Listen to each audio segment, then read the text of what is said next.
Welcome to the Ramayan, Stories of Dharma and Devotion. I'm Sandeep, your storyteller, guiding you through the timeless epic of Valmiki's Ramayan.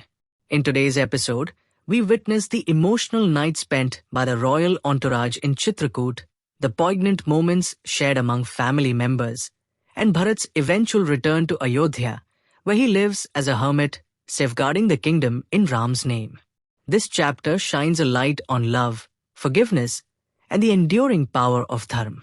Before we continue the story, let us reflect on the divine identities of the women who played significant roles in this epic. Sita, the devoted wife of Ram, was the incarnation of Goddess Lakshmi herself, embodying grace, devotion, and strength. Urmila, Lakshman's wife, was Nagalakshmi, the divine consort of the serpent god Sheshnag and a representation of Kshirosagar, the ocean of milk where Vishnu rests. Her silent sacrifice in staying behind during Lakshman's exile was a reflection of her unwavering support and cosmic role. Mandavi, Bharat's wife, was the embodiment of the conch shell in Goddess Lakshmi's hands, a symbol of divine sound and purity. Her actions echoed the virtues of sacrifice and silent strength. Shrutkirti, the wife of Shatrughan, was the incarnation of the flowers in the hands of Goddess Lakshmi, symbolizing grace and devotion. These divine roles remind us that their sacrifices were not just acts of mortal virtue, but reflections of their cosmic purpose. As the royal entourage settled in Chitrakoot for the night, the serene forest provided the backdrop for heartfelt conversations and emotional reunions. The evening was bittersweet, a convergence of joy and sorrow as family members met after a long separation, knowing they would soon part again. Lakshman approached Urmila, his wife, who had patiently endured his absence. Her face lit up when she saw him, but her tears betrayed the depth of her longing. Lakshman, Urmila began, her voice quivering, "The nights have been long and lonely without you. Yet, I find solace knowing that you are fulfilling your dharma by standing beside Ram and Sita. You have shown unwavering devotion, but your absence has been my greatest test." Lakshman took her hands gently. "Urmila, you have been my strength, even from afar. Your sacrifice has been as great as mine, if not greater. Without your courage, I could not have walked this path." The couple shared a moment of silence, their love unspoken but deeply felt. Nearby, Kaikeyi approached Ram with hesitant steps, her guilt evident in her trembling voice. "Ram," she said, bowing her head, "I have wronged you in ways words cannot express. My actions, driven by fear and folly, have brought ruin upon our family. I do not deserve your forgiveness, but I seek it nonetheless." Ram, his heart filled with compassion, lifted her gently. "Mother," he said, "you are not to blame. Your actions were but a part of the divine plan. I hold no anger, for anger has no place in the path of dharma. Let go of your guilt and find peace in knowing that I bear no resentment." Kaikeyi, overwhelmed by his grace, wept at his feet. "Your heart is as vast as the ocean, Ram. May the world learn from your example." Queen Kaushalya, too, sought a moment with her beloved son. As she embraced him, her eyes filled with tears of pride and sorrow.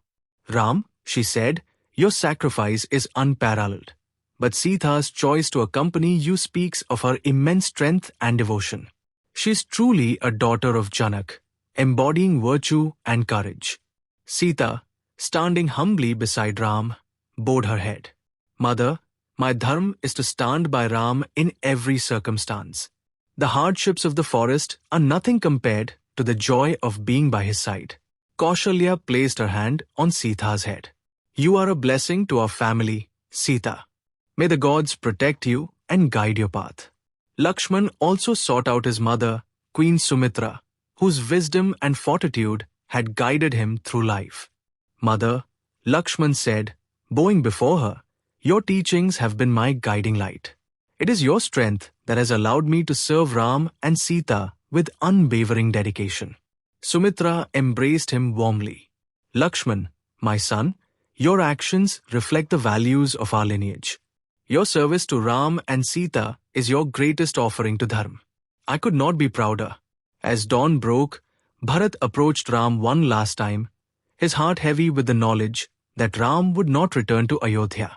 Brother, Bharat said, his voice breaking, Ayodhya belongs to you. Without you, it is a kingdom without a soul. I beg you, return and take your rightful place on the throne. Ram placed a hand on Bharat's shoulder, his gaze steady and compassionate. Bharat, my heart aches for Ayodhya, but father's promise binds me. You are not taking the throne for yourself, but safeguarding it for me. Your selflessness ensures that Ayodhya remains a beacon of dharma. Tears streaming down his face, Bharat knelt before Ram. If you will not return, grant me your sandals as a symbol of your authority. I will place them on the throne and rule in your name, living as your servant until you return. Ram, moved by Bharat's devotion, placed his sandals before him. These sandals will serve as a reminder of our bond and our shared duty. Lead Ayodhya with wisdom and compassion. Bharat carried Ram's sandals with reverence, treating them as the most sacred object. As the entourage made their way back to Ayodhya, the atmosphere was solemn yet filled with resolve. Once in Ayodhya, Bharat placed Ram's sandals on the throne and declared, Ram is the true king of Ayodhya. I am but his caretaker, serving in his absence. Bharat renounced the luxuries of the palace, choosing instead to live in a simple hut on the outskirts of Ayodhya. Clad in ascetic robes and eating modest meals, he lived a life of humility and service, dedicating every moment to the welfare of the kingdom. Mandavi, inspired by Sita's unwavering resolve to accompany Ram, found her own strength in her sacrifices. As an aspect of Goddess Lakshmi, she reflected the same virtues of devotion and resilience. Her role as the conch shell symbolized her capacity to amplify divine messages. In her life, this manifested as a silent yet powerful vigil over Bharat. From the palace, she would watch Bharat's hut each night, her eyes searching for the flickering light of his lamp.